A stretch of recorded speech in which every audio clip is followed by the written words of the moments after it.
Equation of a line passing through 2 points. The first point has x equals 2, and y equals 3. The second point has x equals -7, and y equals 0. First, place the 2 points on the coordinate grid.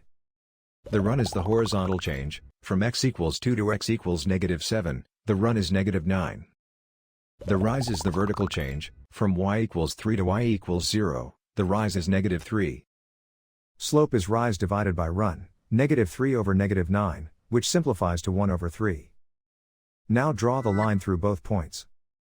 Start with point slope form, y minus y1 equals m times x minus x1. Then fill in the boxed values. Slope is 1 over 3, x1 is 2, and y1 is 3. That gives the specific point negative slope equation for this line. Finally, solve for y to get slope negative intercept form. The graph and the equation describe the same line.